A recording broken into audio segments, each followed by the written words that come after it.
Hello students, this is Vikas Garg. Today in this video we will start the chapter number 3, that is accounting principles. First of all students, हमें पता होना चाहिए ये accounting principles क्या होते हैं. Principles word हम daily routine में भी सुनते हैं स्टूडेंट्स. इसका मतलब होता है कुछ रूल्स, कुछ गाइडलाइंस, राइट. यानी कि अकाउंटिंग प्रिंसिपल क्या होते हैं. जब भी हम अकाउंटिंग में कुछ रूल्स फॉलो करते हैं तो स्टूडेंट्स हम उन्हें अकाउंटिंग प्रिंसिपल बोलते हैं. तो इस प्रकार से आप अकाउंटिंग प्रिंसिपल का मीनिंग क्या लिखेंगे. अकाउंटिंग प्रिंसिपल, इसका मीनिंग स्टूडेंट्स आप नॉर्म्स और rules of accounting, norms or rules of accounting to maintain uniformity. यानी कि स्टूडेंट्स हम यूनिफॉर्मिटी के लिए अकाउंटिंग में जो नॉर्म्स और रूल्स को फॉलो करते हैं उसको हम अकाउंटिंग प्रिंसिपल बोलते हैं. स्टूडेंट्स अगर अकाउंटिंग प्रिंसिपल नहीं होंगे तो सभी अकाउंटेंट अपने अकॉर्डिंग अकाउंटिंग करेंगे तो उसमें यूनिफॉर्मिटी नहीं आ पाएगी, राइट. अगर मैं अब इनके फीचर्स की बात करूं, तो there are 3 features. First one is man made. Students man made क्या होते हैं. Accounting principles are man made and are derived from the experience and reason. यानी कि जो भी अकाउंटिंग प्रिंसिपल हैं वो मैन मेड हैं और ये जो एक्सपीरियंस से और रीजन से बनाए गए हैं. नेक्स्ट फीचर है स्टूडेंट्स वो है flexible. Students accounting principle are not static और not rigid and bound to change the passage of time in response to change in business practice और गवर्नमेंट पॉलिसीज. यानी कि हम इनको अपने अकॉर्डिंग कुछ चेंज कर सकते हैं. और थर्ड है students generally accepted.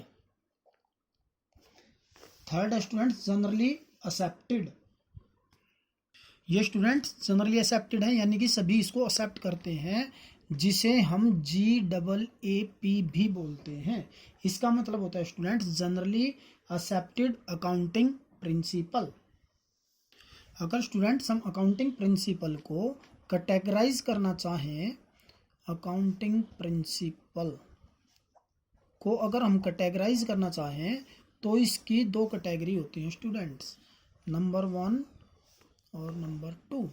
Number 1 accounting concept और second one is accounting convention.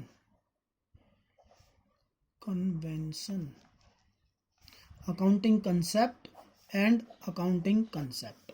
Students accounting concept, जब भी कोई अकाउंटेंट किसी बिजनेस की अकाउंटिंग करता है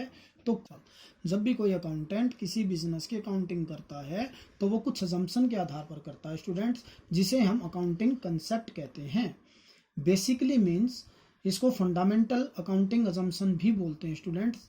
जब भी हम अकाउंटिंग करते हैं तो हम कुछ अजम्पशन बनाकर ही करते हैं.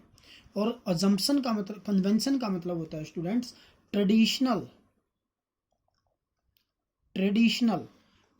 का मतलब या पुरानी प्रथा. स्टूडेंट्स अकाउंटिंग में बहुत सारी पुरानी प्रथा हैं जो पहले से ही चली आ रही हैं, जिन्हें हम आज भी फॉलो करते हैं, राइट स्टूडेंट्स, जिन्हें हम अकाउंटिंग कन्वेंशन बोलते हैं. तो it means outcomes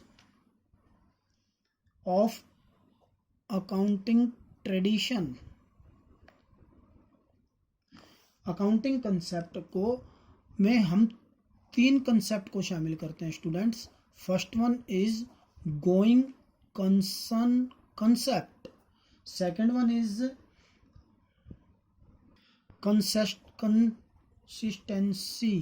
consistency concept और third one is accrual concept.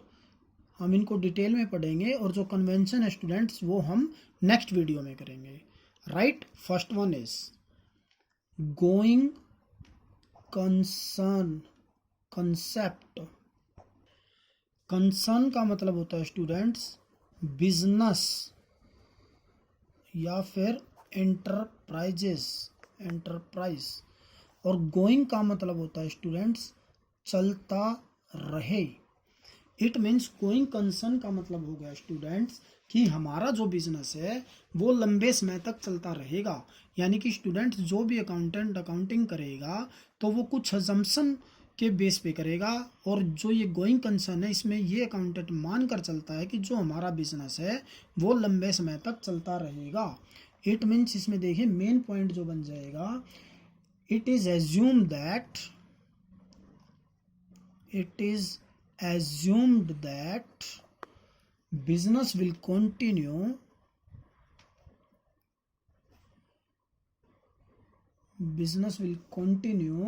for a long period in future। Right, यानी कि हम ये मानकर चलेंगे जो हमारा बिजनेस है वो लंबे समय तक चलता रहेगा। और second one students distinction between fixed asset and current assets are made because of this concept। यानी कि हमने सेकंड चैप्टर में पढ़ा था students, current assets are those assets which can convert into cash within a year, जिसको एक साल के अंदर कैश में कन्वर्ट कर सकते हैं। और फिक्स असेट के बारे में भी पढ़ा था जो रीसेल के पर्पज से नहीं खरीदे जाते, जिसको हम नॉन करंट असेट्स भी बोलते हैं। यानी स्टूडेंट्स अगर हम ये मानकर चलें कि हमारा बिजनेस 2 महीने में ही बंद हो जाएगा तो ये कंसेप्ट क्लियर नहीं होगा और हम तो इसमें कोई डिफरेंस नहीं कर पाएंगे।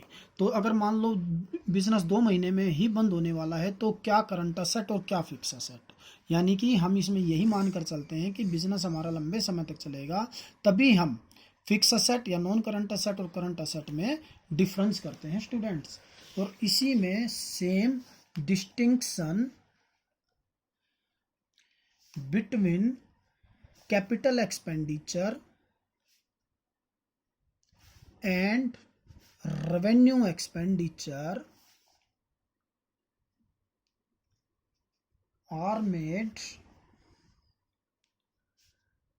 because of this concept। यानी कि इसी तरह से हम इसमें कैपिटल एक्सपेंडिचर जो लास्ट चैप्टर में पढ़ा था, जो फिक्स एसेट खरीदने से बढ़ती हैं, कैपिटल एक्सपेंडिचर फिक्स एसेट करने से बढ़ती है, और रेवेन्यू एक्सपेंडिचर वो होते हैं जो 1 साल में एक्सपायर हो जाती हैं। राइट स्टूडेंट्स, तो हम ये मानकर चलते हैं जो हमारा बिजनेस है वो लंबे समय तक चलता है, तो हम रेवेन्यू एक्सपेंडिचर और कैपिटल एक्सपेंडिचर में भी डिफरेंस लेके चलते हैं। तो ये हमारा गोइंग कंसर्न कंसेप्ट है स्टूडेंट्स। क्लियर। कंसिस्टेंसी कंसेप्ट का मतलब होता है स्टूडेंट्स एक जैसा, यानी कि this concept state that accounting principle and method should remain consistent from 1 year to another year। Student this should not be change from year to year. इसका मतलब ये होता है स्टूडेंट्स, देखिए जैसे हम यहाँ से अपनी अकाउंटिंग शुरू कर रहे हैं, ये हर साल हम अकाउंटिंग तैयार कर रहे हैं। मान लो स्टूडेंट्स हमने कोई भी अकाउंटिंग प्रैक्टिस इस साल शुरू की यहाँ पे, तो आने वाले हर साल में हम वही मेथड रखेंगे, इसको हम चेंज नहीं करेंगे। यानी कि इसमें फर्स्ट पॉइंट, वन अकाउंटिंग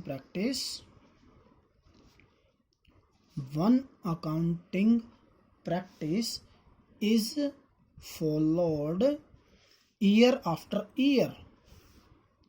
यानी कि हम हर साल 1 साल के बाद हर साल के बाद वही अकाउंटिंग प्रैक्टिस फॉलो करते जाएंगे। इसका एक एग्जांपल मैं आपको बता देता हूँ स्टूडेंट्स।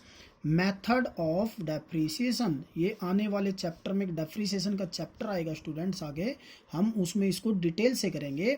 डेप्रिसिएशन का मीनिंग यहाँ पे मैं क्लियर कर देता हूँ। Depreciation permanent decrease the value of fix asset due to any cause, यानी कि जो हम असेट्स फिक्स असेट्स को यूज़ करते हैं उसके जो वैल्यू कमी आती है, वैल्यू में उसके मूल्य में जो कमी आती है उसको डेप्रिसिएशन बोलते हैं।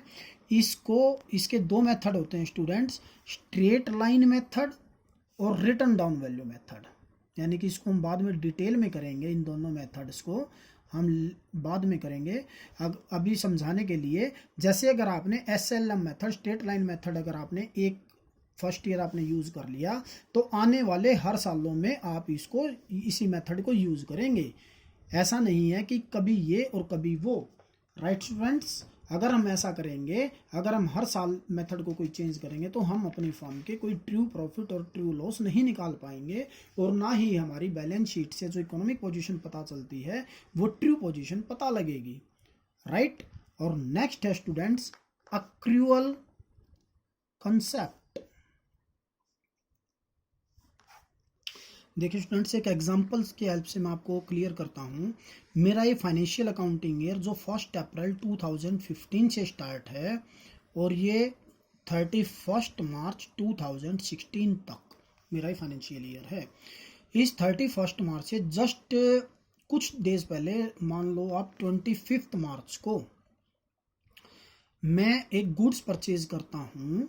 Goods purchase from x worth ₹10,000। मैंने एक्स से 10,000 रुपये का माल परचेज किया, और जो मैं ये पेमेंट है इसको स्टूडेंट्स, इसके 10 दिन के बाद यानी कि 5 अप्रैल 2016 को पे करता हूँ, राइट। तो अब स्टूडेंट्स मैं आपको एक क्वेश्चन पूछता हूँ कि ये जो मैंने 25 को परचेज की, ये ट्रांजैक्शन मैं 25 मार्च को रिकॉर्ड करूं बुक्स में या 5 अप्रैल को करूं, राइट। तो देखिए अक्रूअल का मतलब क्या होता है। अक्रूअल का मतलब a transaction is recorded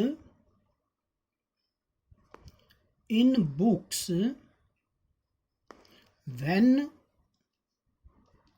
it takes place and not when the settlement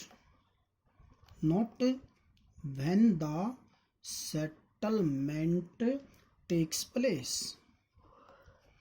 यानी कि स्टूडेंट्स जब एक ट्रांजैक्शन को हम रिकॉर्ड करते हैं जब वो हुई, ना कि जब हमने सेटलमेंट की। सेटलमेंट का मतलब है कि वो पैसा लेना या देना। यानी स्टूडेंट्स इसका क्लियर मतलब है कि एक ट्रांजैक्शन को जब रिकॉर्ड बुक किया जाता है बुक्स के अंदर, जब वो हुई, यानी कि ये ट्रांजैक्शन 25 अप्रैल 2016 को हुई, तो मुझे ये 25 को ही, यानी कि जो ये फाइनेंशियल ईयर है 1 अप्रैल 2015 टू 31 मार्च 2016, जो अगला नेक्स्ट ईयर फाइनेंशियल ईयर आएगा हम उसमें इसको रिकॉर्ड नहीं करेंगे। तो अक्रूअल कंसेप्ट हमारा यही होता है स्टूडेंट्स कि जब भी कोई ट्रांजैक्शन होती है, चाहे वो हमारी कोई सेल परचेज की हो या कोई इनकम एक्सपेंडिचर की हो, तब करते हैं। चाहे हम उसकी पेमेंट बाद में करें या पहले करें, वो मैटर नहीं करता।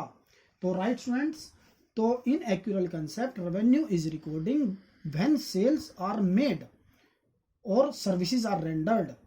It is immaterial whether cash is received. देखिए स्टूडेंट्स, एक होता है अगर हमने अब ये 25 अप्रैल 2016 को पेड किया तो हम इसको बोलते हैं कैश बेसिस।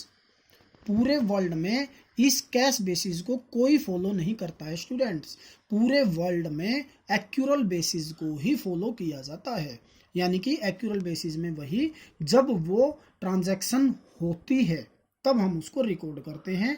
पैसा हम चाहे पहले दें, पैसा हम चाहे बाद में दें, इसी फाइनेंशियल ईयर में दें या नेक्स्ट फाइनेंशियल ईयर में दें, ये कोई मैटर नहीं करता, परंतु जब वो हुई होती है यानी कि एक्चुअल ट्रांजैक्शन जब होती है तब हम उसको रिकॉर्ड करते हैं। राइट।